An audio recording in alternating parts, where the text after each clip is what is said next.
It's time now for the award-winning #1 local talk show in Northeast Pennsylvania, The Sam Lesante Show. Now here's your host, Sam Lesante. So my friends, the march is on. We're going to go marching January the 18th. And where are we going marching? We're going to Washington, D.C., and we're going to march for something. We're going to tell you what we're marching for. It's a good, fabulous cause. It's one of my pets that I've been preaching for many, many years. It's the pro-life march. Yes, I know you pro-choice people are saying, oh, here we go again. Anyway, I was in church with my lovely wife, St. John Bosco, and this young, wonderful lady got up, young girl got up, and she talked about this March for Life. And I thought it's very inspiring what she had to say. And she's my guest today. And who is she? She's Dr. Rachel Bukowski. Am I saying that correctly? Leskosky. Leskosky. Well, first of all, Rachel, thanks for coming on this show. Thank you, Sam. And I told you we were very impressed with your talk. So first of all, it's a march. Let's talk about the march. You do what you said at St. John Bosco Church, and tell us about the march. Sure, yeah, and thank you, Sam, for having me on today. The March for Life is a wonderful, phenomenal day. It's on the anniversary of Roe v. Wade. It is a time when pro-lifers come together and march in Washington, D.C., and we stand for life. We stand for the children, the unborn or preborn babies who cannot stand for themselves, and we stand for their right to life. It's been happening every year. There's hundreds of thousands of people that come to Washington, D.C. from all over the country. A lot of them are young people. And so what I spoke about at my parish, I'm with several other volunteers leading a bus trip to Washington, D.C. with young people in our area, high schoolers. And we are taking the bus and the children to see how many people are really putting their foot down and saying that the right to life is our most basic human right. Well, first of all, you know, I get very upset when you have to actually fight for life. Yeah. Yet we're trying to, you know, when someone gets sick, you try to get everything ready. Everything ready for them to live. But you mentioned some statistics, okay, and then I'm going to show the viewers something and then let them decide, okay? As I said to you before, I think sometimes people, when you start preaching and lecturing, people have a tendency to turn off. We have a lot of Catholics who unfortunately are pro-choice, and they think it's okay what I'm going to show people, okay? That fries me, but of course I'm going to try to be nice and calm today, okay, because I have you on my show. How many unborn babies that you had mentioned statistics? What was it? Was it how many million? 60 million. 60 million unborn babies that had no shot at it, okay? Sammy, put this video up a minute, okay? I want to show you something, folks. And then this, what you're looking at up there, is an unborn baby. And I think this is probably 16 weeks or 20 weeks. Now, you see that, folks? That's a human being. That's an unborn baby. Okay? That's an unborn baby, folks. 16 to 20 weeks.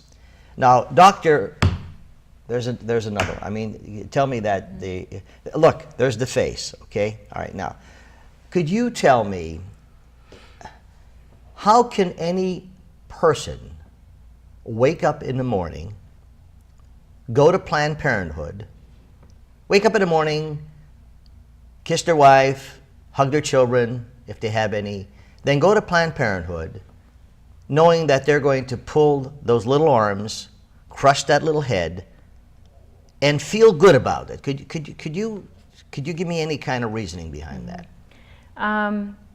The only reasoning I can really think of is that they don't truly know what they're doing.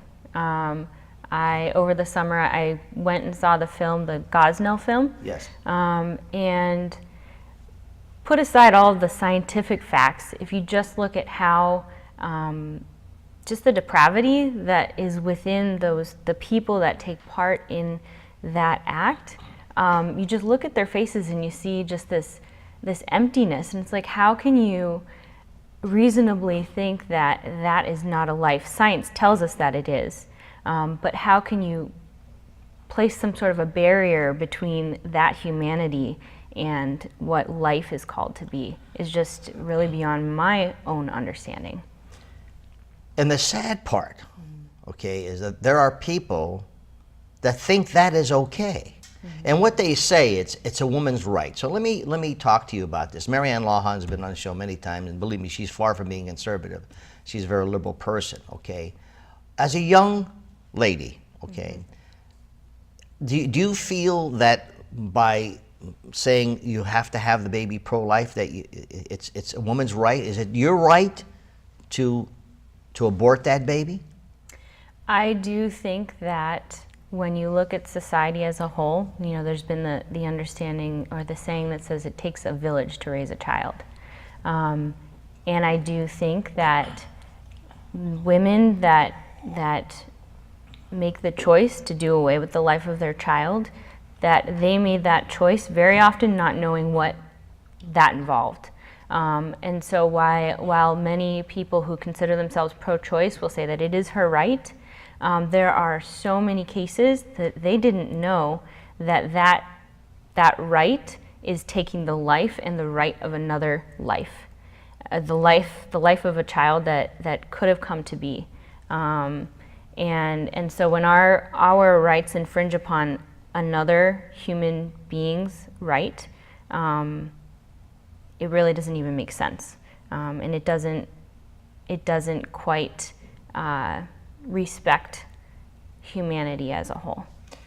So when you're, and there are tons of Protestants and Jewish people who are pro-life, okay? In some cases, the Protestants make some of the Catholics look like very weak people, okay? But let's go to your religion, okay, whatever you practice, and I don't care what religion you practice.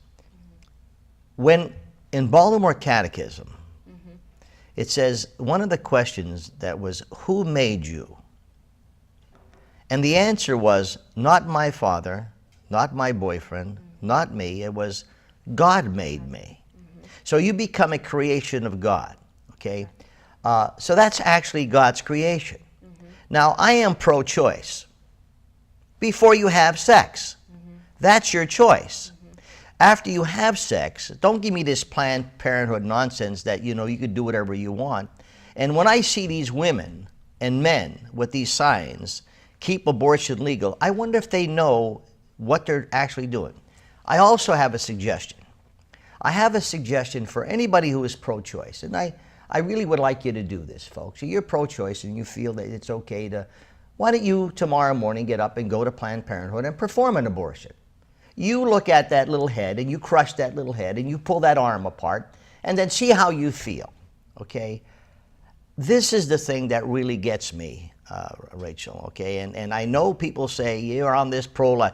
It is absolutely sinful what is going on in the country today. And on top of that, it's sinful where the politicians who are supporting this, okay? Those are the things that really get me. Okay, how do you feel about it? And give me your honest opinion about it. How do you feel about that? As someone who is personally pro-life, I've grown up with the value of, you know, God designed life to begin at conception. And when I look amongst my friends, and I do have friends who are pro-choice. Why do they say they're pro-choice? Most often people who say that they are pro-choice, they will say the reasons that are very much in the small majority. Whether it was a situation and a circumstance that where rape was involved, or incest or something like that. They're unfortunate situations. They're extremely very unfortunate situations. Yeah. Yes. And I, as a healthcare practitioner, a lot of times I look at health in the light of a very holistic philosophy, and we say, you know, where is the problem in a situation? Can we identify the problem and can we address it? And I do feel that that when abortion is a part of society's solution for a problem of lack of valuing life, it's only perpetuating the problem. It's not it's not affecting, it's not really in any way in uplifting and valuing life for people. And people who profess that pro-choice don't really understand or see that. They look past the fact that there is this underlying issue that society doesn't value life as a whole, and abortion only puts a patch on it. So the March for Life, okay, people, you've had it every year. And of course, it comes to political things. People who may not like a certain politician, particularly if they like Trump or dislike Trump, some people get crazy about different things. Okay, but I think one of the few presidents that I know of who spoke at a pro-life was President Donald Trump last year. Okay, and he wasn't afraid to make his voice heard. The march. It's January the 18th, and folks are going to get how you can be involved. So why should I go to the march? I mean, nothing's going to get done, or do you think something's going to get done? What is the reason for the march? So as I mentioned before, the reason for the march is to stand up for the rights of unborn children, preborn children, really, well, if we look at a positive stance of things. So last year you had a tremendous delegation from our area, from northeastern Pennsylvania. Okay, we know where Senator Casey stands with abortion, with Planned Parenthood. We know where Congress Cartwright stands for Planned Parenthood. These are things you could Google. How did you vote on Planned Parenthood? Now they both say that they're pro-life, but however they support Planned Parenthood. All right, so where is the message being sent? And not being political by no means, okay? Because that's what happened. Sam, you're for Trump. That has nothing to do with it, okay? When women like you are there and men are marching, okay, what are you telling people? Because the media, liberal media is not going to give you the kind of press that you should get, right. Which again is disgraceful. But however, right. That's what you live with, okay? Right. What are you going to accomplish? Just the pure volume of people that go is enough to show the fact that young people today are realizing that that we want the tides to change. We want to see life valued, and we recognize that in a society where we talk about upholding and supporting the potential of children today. We want them to reach their best potential. But if we stifle that by having abortion as a something to stifle the life of an unborn child, society isn't going to reach its best potential. So when you look at the sheer volume of people that are standing for the right for life by going to the March for Life, and like you said, we do not get the media attention that it should. And when I share with people that I'm leading this trip, that I'm going on this trip, that I do find myself having to educate people of what the March for Life is, because people don't know that it happens. And so just the sheer volume of people that go, the voice that we have to stand for life, and the prayer, because it is a pilgrimage. Every time we go, there's a lot of prayer involved. And I do believe that someday we will see that table turned. Well, I pray for that. I pray for that. Do you feel that that there will be, first of all, do you think we're a selfish society? Yes. Yeah, and a secular, becoming more secular. And when people have it good, they have their SUVs, they have their homes, they have their money, etc. They don't need God. They don't need, if you want to have an abortion, just enjoy life, etc., etc. Okay. Boy, I don't know what happens when when they die and they have to face the Almighty God, and they have to say, yes, I was one of those people who thought we should destroy your creation. It's amazing. Now, here's another thing. I'm going to come back, folks. What about you senior citizens? You're sitting there and say, why should I be concerned about abortion, and why should that concern me? When we come back, I'm going to tell you why it should concern you. I'm going to tell you why you should be very concerned about that. But Sammy, would you run that video before we go to break? And I want to make I want to make a couple comments. So folks, what I'm suggesting is that you're looking at an unborn baby. It's perfectly okay now on laws of the land that you could go in there, see that little hand, see that head. People every day are destroying those unborn babies. They are crushing their heads. They are pulling, and these are, and for you Catholics who support pro-choice, how can you ever look at this picture and say it's okay to kill God's creation? We'll be back right after this.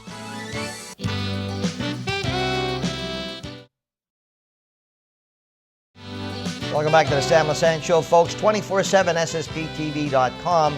Remember, download the app. All the shows we produce, 21 shows, are on here. All Neighbor Talking the Neighborhood, Neighbor Talking the Neighbor, and it's for you people who are watching this. Tucson, Arizona, I got a call from a friend of mine, and some people from Pittsburgh who moved out there and now still been able to watch our news and watch our programming. Thank you very much. My guest today is Dr. Rachel Leskosky. Am I saying that right? You got it. Mikowski, okay. Rachel is a chiropractor, and she's ahead of the March for Life. I'm going to give you information, folks, if you want to join the March for Life, January the 18th. There's buses leaving in St. John Bosco and also the Annunciation. Phone number is on the screen if you want to call Rachel to join. It's 570-359-3888. All right, so before I went to break, I mentioned we're talking about the pro-life, and of course, I told you people don't talk to me because I'm pro. Could you imagine they despise me because I'm for protecting an unborn baby? Mm-hmm. Okay, and even in our own parish, I have a couple people who just about say hi to me and my wife because we support a pro-life. We support not ripping arms and life. I mean, that's how sick our society is, okay? But that's okay. I'm used to that. So we have senior citizens who I adore. They're fabulous. Your grandmother's one of them. And some of them said, well, Sam, I saw your show on pro-life, and I understand that, but, I'm senior. I can't have any babies. Yes, I know that. But what happens is these wacko liberal wackos that I call them, who think it's okay to kill unborn babies. Now what happens when you get sick and you're a senior? You don't value your life. What's the value? So all of a sudden now you're 80 years old, 75, 85, 86, and you get sick and you're going through a storm in your life, okay? And now you're in the hospital or whatever, and all of a sudden they say, wait a minute, she's 86, he's 85, he's 81, he's 93. We don't need him anymore. Mm-hmm. And that's it. So that's end of life, okay, for that particular person. And so people say, Sammy, that's never going to happen. It's happening in the United States. Am I correct in saying that? You are correct. Mm-hmm. So you see how this world is going? Mm-hmm. Now, where is the Catholic Church? Where are the bishops? Where are the cardinals? Where are our priests in promoting pro-life? Could you tell me that? At the March for Life, there are very, very many. I know our bishop is strong. Yeah, okay. there are very many. So, are they there promoting the? I think Bishop Barbera will be probably going down as well. Okay, and they're promoting pro-life. Okay, so what do you think would happen? And I know this, people will go crazy because a lot of people use abortion as a form of birth control. And here's an interesting thing. If I was an African American, I'd be really upset because more African American unborn babies are destroyed in New York City than are born. Mm-hmm. In New York City, the wacko liberals, the wacko liberals are running the city, who think it's okay to do whatever they can. Okay, when it comes to morality, they don't have any. That's my opinion. Okay, more unborn babies, African American babies, are destroyed than are born. I mean, isn't that an insult to African Americans? It is. Yeah. Your feelings about that? Oh gosh, I think that most people don't know that, and it is a fact that is one of the highest groups that is, per se, I would say, even targeted for abortion services, and it is very, very sad. What about women, young girls, and believe me, I have compassion for them, who had an abortion? okay? And unfortunately, they were misled because Planned Parenthood has a great story. I mean, it's not going to hurt. This is something it's your right, et cetera, and then the doctor comes in and pulls arms and crushes legs and whatever, and then all this other kind of stuff, okay? What do you tell those young women or whatever, middle age, or who've had abortions and now need comfort? So Sam, you brought up a great point. They do need comfort, and there are sources that you can look at that will say that some people say they regret their abortions, some people don't. I personally believe that if people realize that that is a life, that everyone has some sort of sorrow or grief. And not only just the woman, but the man that was the father of that baby too.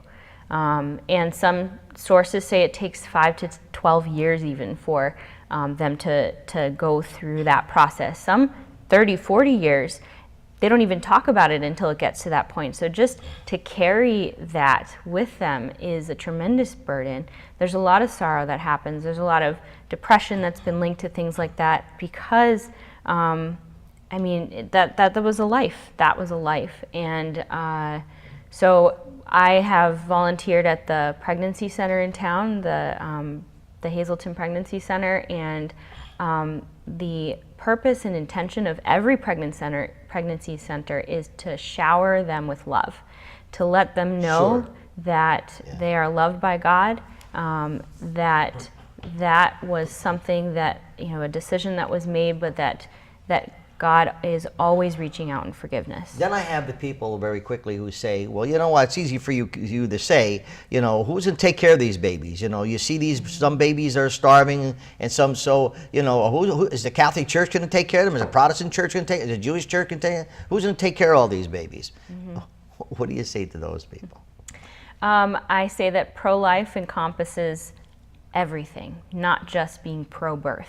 Because it's one thing to be pro-birth, but another thing to be supportive of everything that surrounds the birth process. Children need so many different resources, but again, it takes a village. And if we would pour out those resources pour out our time and energy into creating those resources in that environment, that is really what pro-lifers are about.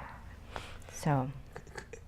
And then when I saw on television and read it in the Standard Speaker, where they're actually telling these women, don't put your rosaries by our ovaries. I mean, if anything, to me, is sacrilegious. And if you're a Catholic in that march, pro-choice, and you agree with that person or people who say, don't put your rosaries by our ovaries, wow. I get flabbergasted, as you can see, Rachel, when it comes to this pro-life, because those unborn babies that don't have a voice, but yet there are women who think it's okay to kill those unborn babies. We'll be back right after this.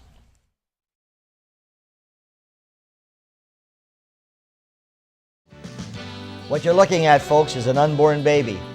Yes, that's an unborn baby, folks. It's 16 weeks, I think, or 20 weeks.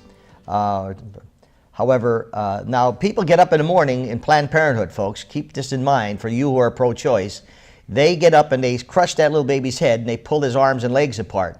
Yes, it's graphic, and that's what they do. My guest today is Dr. Rachel Bukowski, who is heading the March for Life on January the 18th. Tell me about the march, how people get involved.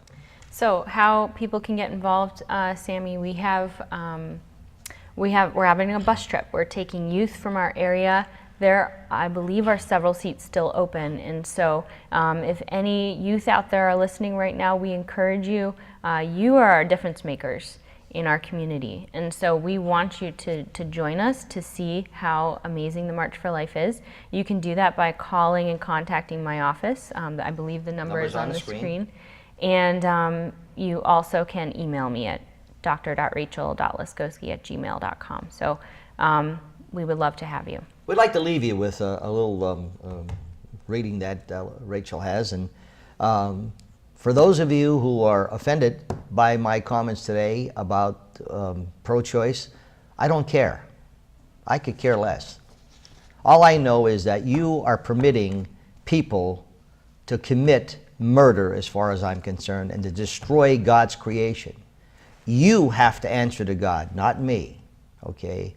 So you just do what you have to do. If you think that's okay, then that's your business. But seniors, please be careful when you're looking at pro-choice people.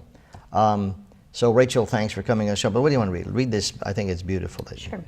So I'd like to read Our Deepest Fear by Marianne Williamson. Our deepest fear is not that we are inadequate. Our deepest fear is that we are powerful beyond measure. It is our light, not our darkness, that most frightens us. We ask ourselves, who am I to be brilliant, gorgeous, talented, and fabulous? Actually, who are you not to be? You are a child of God. Your playing small does not serve the world. There's nothing enlightened about shrinking so that other people won't feel insecure around you. We are all meant to shine, as children do. We were born to make manifest the glory of God that is within us. It's not just in some of us, it's in everyone. And as we let our own light shine, we unconsciously give other people permission to do the same. As we're liberated from our own fear, our presence automatically liberates others. Thank you, Rachel. Join the March for Life, folks, January the 18th. And please pray that we end this destruction of unborn babies. We'll see you next time.